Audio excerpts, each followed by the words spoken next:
Hi my muddy people, welcome back. I'm Nat at Mud Magic. Thank you for joining me again for another Freddie Mercury kiln unload. Yes, me, Trace is not here again today. It feels so weird just talking to a camera. It just feels so wrong. She's fine, she just couldn't make it today and I had to get this through for the markets tomorrow. So this is the hottest he's been when I've done an unload. So I think the top's okay. I've had a sneaky peek of course because I was trying to cool it down. But when it gets deeper I might have to actually even get my gloves out, but I wanted to get it done for tomorrow and we've got to leave at like 5:30 in the morning, so I didn't want to have to do this in the morning. The only thing I was going to cover was this mug.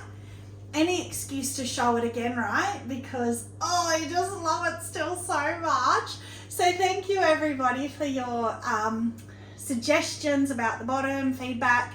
Even Cara at Amaco watched my video. I was so honoured because of my sunflower, she actually watched it. So she even said to me, jet black underglaze on here.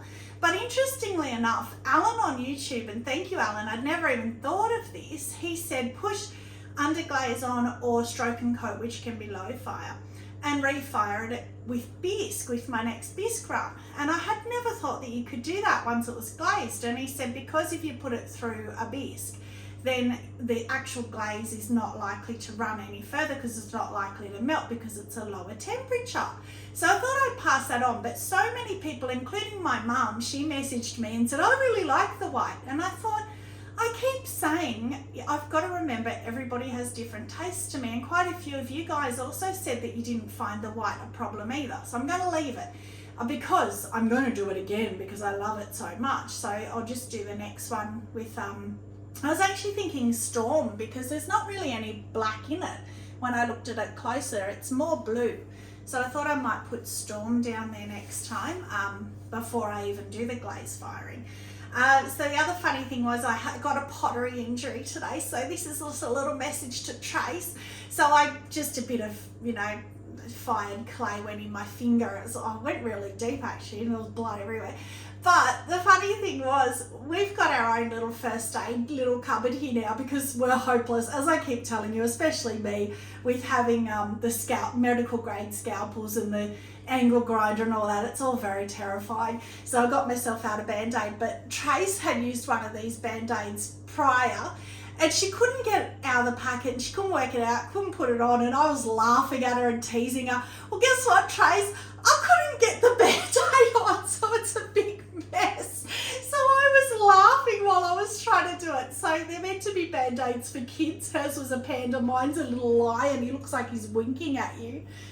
They're not kid friendly. I don't know, they're not easy. But anyway, that's to give Trace a little laugh. All right, so let's get into it. So we will see how we go with the temperature. The top's fine. So I basically have decided whatever I sell at markets, I'm going to rethrow, not the same glazes and stuff, but the same shapes. So I sold a few vases, so there's some vases in here that you can probably already see, and bowls, and there's not many mugs, I don't think. I think there's a couple of refires because I did heaps of mugs before, so I'll do this one first.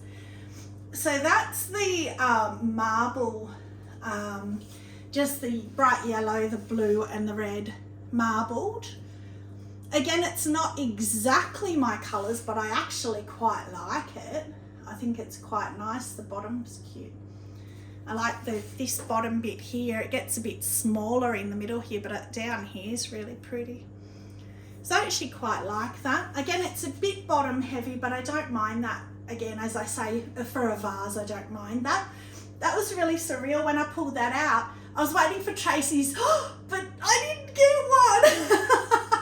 It's so weird when you get so used to something and it's not here, she's not here. This one I'm not very happy with. I love the shape of it and everything, but I wiped back not rose underglaze, whipping plum on the flowers and the butterflies. And then I put the 50-50 mixing clear lavender over, celadon over. And we have loved that in the past on the bunny bowls, but I think it's a bit too light over the weeping plum. I think the full lavender might have been better, or reversing it, do the lavender and the flowers and the weeping plum over. So It's okay. There's nothing wrong with it. And I think I just did clear inside. But that's just an MKM roller that I roll on when it's on the wheel still while it's green, and little butterfly MKM stamps that I have. And then when it's bone dry, oh actually no, that was after it was bisqued. I did the colouring, the wiped back the celadons.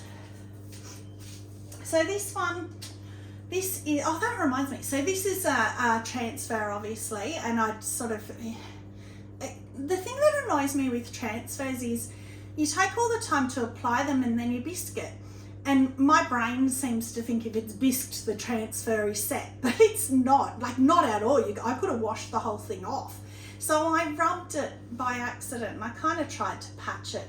So we'll see, I'll just have it at the markets and see what happens, because remember the vase that I did, a lot of you guys loved it and I got a lot of comments at the markets about it, and it had the handles and it was like this one, but it was, the top was, it was more that shape. So it's that same shape as that, and I had the little handles up here and I painted them in the downpour in the blue. And it was the white clay and I did the blue flower transfer on it. And I was showing you guys and I was saying that it was a bit burnt out in patches. It wasn't rubbed off like that, but it was burnt out in patches. And quite a lot of people replied back to me and said, I actually like it, it looks antique-y. So still sell it, because I said I wasn't sure if I should sell it or not. So I took it to the markets and well, it was my first vase that sold and it got so much attention even before it sold. So you don't know. So I will take that and put it up, and you know, who knows? If it doesn't sell, I'll just, I don't know, get rid of it eventually, whatever. Now this is the last vase. I love this one. So this is one I had seen, I think, on the Amaco site. It's so pretty. So that is palladium at the top, chun plum here, and smoky merlot here, and obsidian underneath just to here, and then the middle band here had oatmeal on just to here. So you can actually see the oatmeal's pulled over the smoky merlot, and that was the chun plum, was just that band there. And then you can see the palladium's dribbled a bit. I actually like where the palladium's reacted with the chun plum. That's really pretty. It's kind of feathered there. Very pretty. I love palladium. It's so nice. And the funny thing is, when I was doing this, because I was rushing so much to get this on, and I was doing this, and I only had the palladium because I was doing it somewhere else, and I'd forgotten to bring clear to do inside, so I thought, well, I'll just pour palladium, don't care. And I poured it, but I must have poured it so fast that it filled the hole in, and it started pouring over the top. It hadn't had a chance, it sort of clogged up the neck of it. It hadn't had a chance to go deep down inside, but you can't see inside anyway, so who cares? But I think that's really pretty. Again, in the sun, I'm always saying that. I think in the sun that will be beautiful. I'll have a look afterwards, which is great for the markets. Oh, that's what I forgot to say. So when I bisqued it, I was rushing and it wasn't fully dry. Well, obviously it mustn't have been. And the bottom blew off. But because it was so thick in the bottom, and I was unhappy with it anyway because it was so heavy, I was able to grind it down on my wheel, and it was great because it made it lighter. But it has actually caught, again, I forgot to put it on a cookie, a couple of bits here. So that's a little bit of grinding for me to do. So that's all right, I'll see how I can go. But this is the one, the glaze is kind of hiding it a bit, but this is the one where I did the wax resist. So I did wax resist here, I did wax here, and then, no, sorry, wax over the higher part. So wax all over here, and then wiped back all this clay. And then I put, again, another layer of wax here, then wiped back from here, then put a layer of wax here, wiped here, and then I even did up, you can see the ripples here. So then I did wax here, wiped, wax here, wiped. So you're wiping away the clay the whole way up to get that effect. And I just love that effect.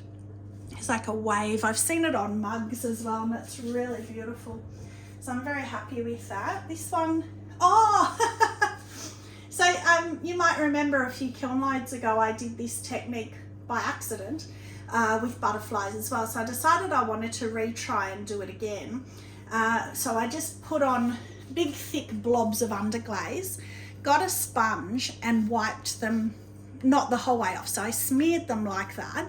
This one's a lot more successful than the last one. And then I carved the butterflies out I put stickers and they carved them. I'm not sure what that is, but anyway. And then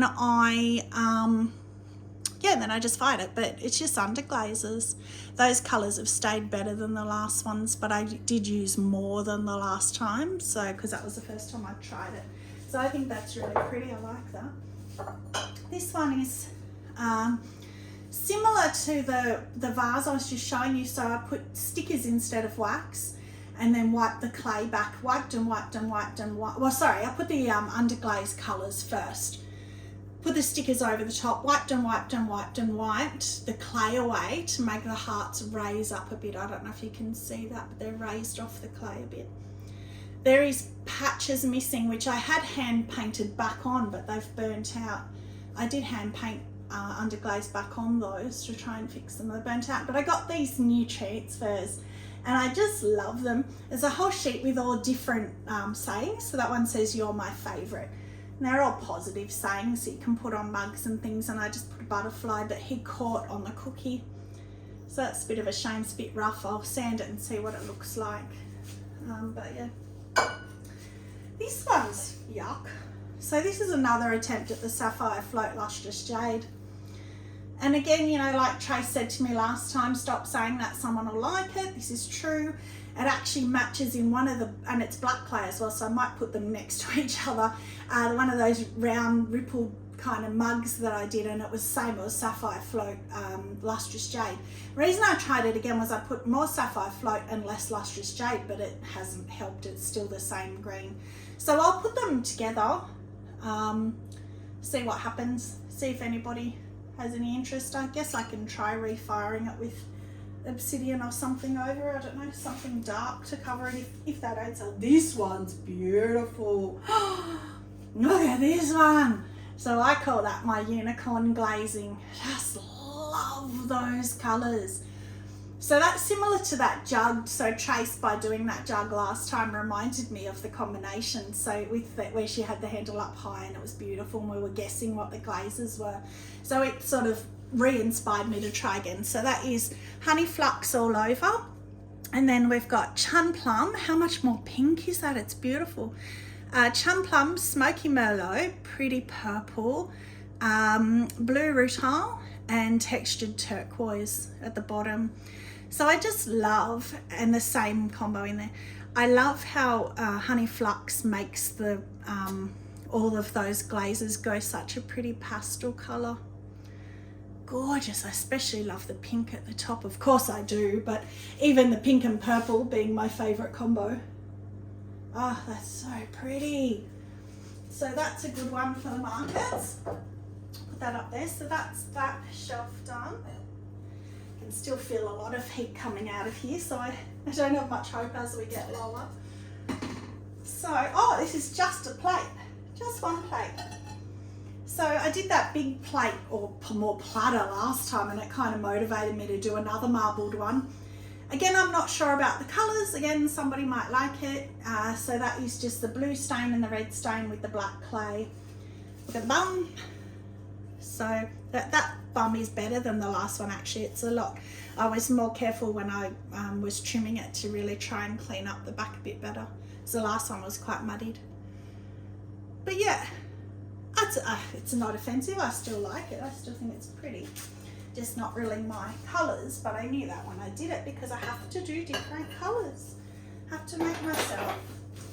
So just put this one on the floor because it's got grog on it. Okay, what's down here? Oh, okay. So I threw these two bowls, and I intentionally, because I saw somewhere, the lady in Jamaica, I'm sorry, I can't remember her name. She seems lovely. She always does everything in pairs, and she says, you know, then if someone wants 2 mugs or whatever, so I'm going to try and start doing that. So I threw these 2 bowls with a black clay, and I've done this before where I've just, oh, they are warm, where I've just put smudged powder turquoise with the obsidian, and I just love it.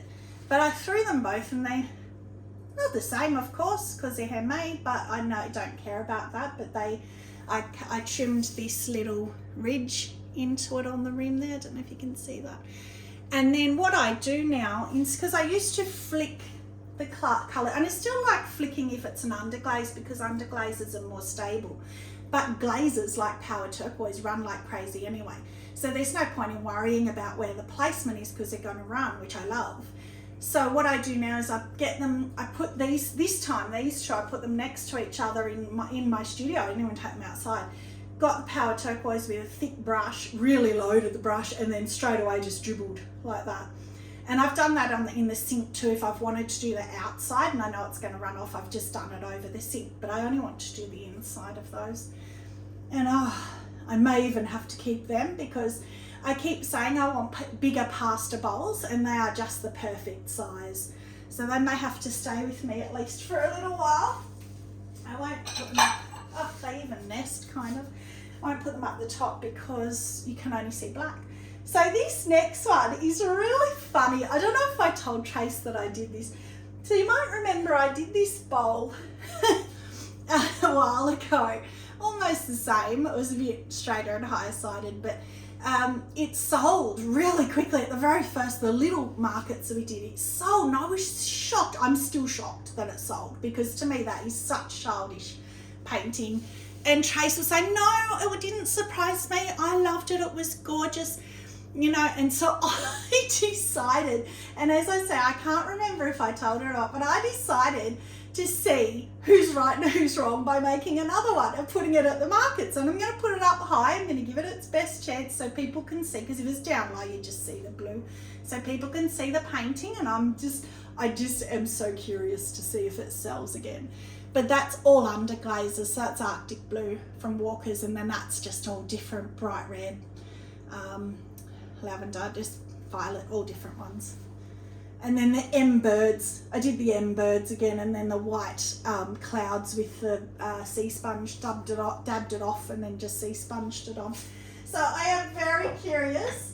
That was purely a tester for customers and to see who was right between me and Trace, because I just can't believe it sold, and she loved it. So this one's beautiful too. So this is the same unicorn glazes. So it's honey flux all over. It's only 3 though. Power Turquoise, Blue Rutile, and Chum Plum. And I put them all in here, and I did the swirl technique, and then just poured it off. And then I let it dribble down the outside, and I'm really glad I did, because I actually like the outside probably better than the inside.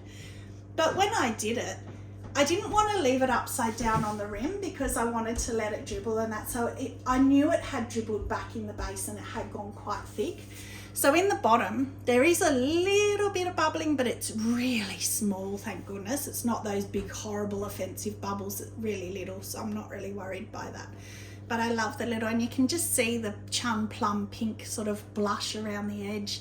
So you kind of lose it a bit. You can see it a little bit in there where it bubbles, I guess, and a bit on the edge there. It's so pretty. And I love that altered rim. That's one of my favorites to do. Really love that. I actually think Auntie Julie might like that, because she loves that rim as well, and she loves that I think she likes those sort of colours. So anyway, I think it's very pretty. That's very me. That's very much Mad Mud Magic. So that is that shelf done. Now it's getting really hot down here. Oh, I can't even hold the shelf. Oh, ow. I should have done that. All right. So the bottom, this is a lot of refires actually. So I'll see if I can touch them. No, I might need my gloves. So, excuse my gloves. They are Amaco gloves. So, so this was the first refire. So I said to you last time, I think it's worked, unless my thumb's on it. No, it's worked. So I said last time I wasn't going to put any more glaze on it, but when I looked at this afterwards, I realised it had really burnt off the purple. So I decided to put 2 more coats of the purple crystal on it. So this was the one that had the crack, which you can still see there, but it's gone, it's covered now, but there's still a bit of a lump of thick glaze, but it's not a big black cracked line now. So that's much better. So I'm happy with that. I don't want to put them on any wood or anything because they're quite hot still. Oh, this one didn't work. So that's all right. Oh, it went off. Okay, so I probably should have done this one like how Alan recommended, where I just maybe put sky or something, or like an underglaze, but it chipped. And I thought, well, I'm not going to sell it. I'm just going to try and refire it and just see what happens. So even I put a little double of glaze there, the refire did not work. It looks horrible even there, but look at the bottom. So that's actually good, because that's like that, this one. So I'm really glad I didn't refire that now, because look at how much that's run off. And that was quite high up, so I didn't think it would come off, but it hasn't just come off. I don't want to touch it. It's come the whole way down onto the cookie. So that's a big disaster, but the rim's horrible too, so I'm not even going to worry about. So that was Sapphire Float Power Turquoise. Honey Flux maybe? Yeah, it was. So I'm not going to even worry about trying to grind that. That's fine. Now this one. Okay. Oh, I was stuck. Oh no, the bottom was stuck. So this one is one from, this is like the 4th attempt at this bowl, and Trace will know that I'm going to hold it like this because the back of it had a big open gaping hole of black. This is Blue Midnight with Toasted Sage over. Love it. It's got like a pinky blush to it. Did the same on the back and it got a big hole. Did it 3 more times and it just wouldn't cover over. It was getting worse. So Trace said to me the other day, why don't you just put obsidian on it? Because people at markets were picking it up, looking, and then putting it down. So I did, and oh my goodness. What? Wow. Wow. I might have stumbled onto something. Wow. So that's Blue Midnight Toasted Sage and then obsidian over the top. Look at this. I mean, I might be able to grind it and save it, but oh my goodness, it's beautiful. Who would have thought? And I can't even see where it was, but it's caused waves here where it's kind of run down and thick and thin. And wow, I'm actually tempted to do that in the middle because now they don't even match anyway, but that's gorgeous. I just thought it was going to be black from the obsidian. Blue Midnight Toasted Sage and then a refire with 2 or 3 obsidian, and I didn't even think about it running because I just thought it was obsidian. I didn't think about what was underneath. That's interesting. I love that. Wow. Okay, I have to be careful. Oh, that's very wobbly. This one. Oh, this is not a refire. That's pretty. So that is Blue Hydrangea over Sky. That's so pretty. Just another one of those mugs where I said to you, I put 2 fingers in, 1 out, and hold it, let go, hold it, let go, hold it, rather than zooming up in a spiral. And you can clearly see the 3, and it leaves the rim a lot nicer, and it's so nice to hold if I didn't have to have my gloves on. Your fingers do go nicely in there, the little, and I even like the little foot on the bottom. So look how purpley Blue Hydrangea has gone over Sky, and the yellow flecks. Yellow pops that I love. Oh, so pretty. I love that Blue Hydrangea. By itself, it's horrendous, don't do it, but over that or over lavender, it is just beautiful. I love that. That's a winner. This one was the one that was a refire, and it has worked, I think. I have to look at it closer, but it's worked. So again, Cara, because she watched the last video of mine, she saw me question, what do I do? This one is Monsoon Seas over Charcoal Celadon, Monsoon Seas Jungle Gems by Mayco. And it had a couple down the bottom here, but mainly inside, of blisters.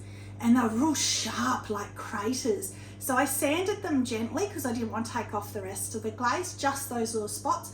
And then Cara messaged me and she said, with this one, get a little bit of glaze and just dob it into the craters. So I did. I didn't go over the whole patch. I just literally went inside the craters. And I can't even see where the craters were. They're actually completely gone. I literally couldn't tell you where they were before. So that's great. And there were some around the bottom here too, and they have gone as well. So yay, so that's been saved. That's beautiful. Last one. Oh! Sing it with me, people. Cosmic tea dust. Don't we love it? It's so beautiful. Oh, I get so excited every time I see it. One glaze, and I just love it. And I hate brown, but I love glitter, so it gets forgiven because it's glittery. Oh, look inside. Wow. So I did a swirl, but I can't remember what I used. The only one I've had to look up. Wonky bowl, I called it wonky bowl. Smoky Merlot, sapphire float and lustrous jade. So again, the lustrous jade is making it a bit too green for me, but I like it. I'm not worried. I'm not going to refire or anything, but you can see the sapphire float and the smoky Merlot here. It's almost like that Northern Lights even here. You can, because the bowl, I swirled the bowl, it almost looks like clouds in the sky. Wow. I actually really love that, those colours. And in the bottom there you can see the smoky Merlot has actually survived in the bottom. But look at that cosmic tea dust. Oh, it's so pretty. I hope you can see that. In the sun that will be again spectacular. So what I did with that one, that's a John the Potter thing, so I just threw a bowl. It was a bit of a wonky bowl anyway, and then I just went really slow on the wheel. And similar to that cup, I went 2 fingers and 1 finger, and I went sort of, I think I even went straight up, but as it was really slowly spinning, so that makes it sort of spin around, and then you catch the next rotation, the next one, bit further, bit further, bit further. So it was my first time trying to do it, and yeah, it's so it's good for a first attempt. It's a bit wonky still, but I'll definitely try it again because I really love that. All right, so that's it. So 5:30 in the morning, I will be driving out my driveway off to the big Davistown Putt-Putt Regatta. As I told you last time, apparently it's just huge. Hundreds and hundreds of people. There's shuttle buses, you can get a ferry over and everything. So I'm really, really, really looking forward to it. So again, wish me luck. I will obviously let you know my next kiln unload, which will be a while because there are no pieces left again like I did with my last markets. Pushed everything through. Absolutely nothing left in the house. So it's going to be a while. So thank you for joining me again. Stay muddy and have a magic day. Bye.